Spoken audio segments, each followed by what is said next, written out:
Alana Brophy, weather rates certified 11 years in a row.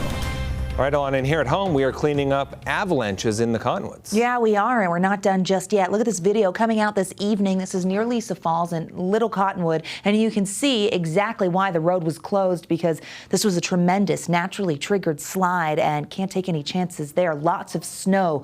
Jake Brown catching that video. Our winter storm warning holding on until 6 p.m. for the northern mountains. We are starting to see activity dwindle as this storm system is going to track east. It wasn't just the mountains picking up a lot of snow this morning. Look at East Layton. Thanks, Carol.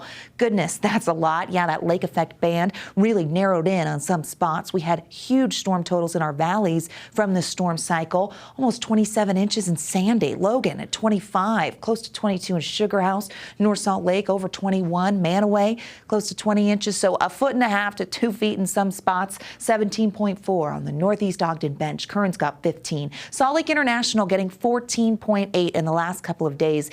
This April snow coming in means business. 11.5 in Springville. Tooele picked up 9. Now those showers tapering off, moving to the east as high pressure is anxious to move on in and set up shop. That means that we get sinking air, clear conditions, and a warming trend over the next several days, which is good news because, gosh, it's chilly out there. Looks beautiful, though. Live view from the ABC4 studios, sitting at 40 degrees, 20 degrees below the norm. Just a light breeze. That is such a pretty shot for January, not for April. I know.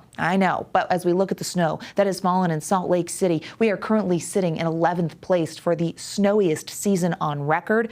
And we knew this season would go down in the record books. It's also the 8th snowiest April in Salt Lake, and we're only 5 days into the month. There's that high pressure. It's setting up. It's quieting things down, and that keeps us quiet for our Thursday. Plenty of sunshine on deck for tomorrow, and temperatures still below average but warming. By Friday, we get cloud cover moving in. This ridge sets up. The clouds sneak underneath it, but we're going to keep moisture out for the next several days. As we take a check on those temperatures, you're going to see temperature trend on the up and up with 30s and 40s expected along the Wasatch Front. 43 in Salt Lake. As we zoom in, find your city. Our mountain valley staying cold. Upper 30s in Park City, single digits for the overnight. Real cold in Evanston, hitting 0. We're going to be chilly in Salt Lake with the lows and a cold start to the day. Teens and 20s expected. Low 40s in Tooele tomorrow, mid 40s in Ogden.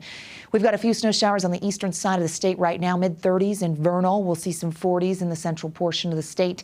Teens for those outlying areas, and even colder than that in the higher elevations. Bryce Canyon's going to get cold. Daytime highs hitting 39, that's quite the temperature swing. St. George still below average, 64. We watch as the temperatures just climb the ladder here, getting into the 80s. There's Easter Sunday with a high of 81 and plenty of sunshine.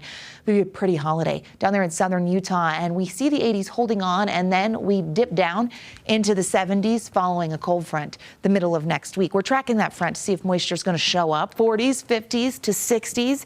Easter weekend looks very pretty, dry, quiet. Sunshine, close to where we should be this time of year. Our first 70 on Monday. Hey, that's a change. We broke a record yesterday for only getting to 33, and we get a 70-degree reading next month. Wow, just like that. That is a very different looking 7 day than what we're used to. It's like, and we're like, what we haven't seen that for a long time. It has been a long time. My goodness. Crazy. All right, the Jazz still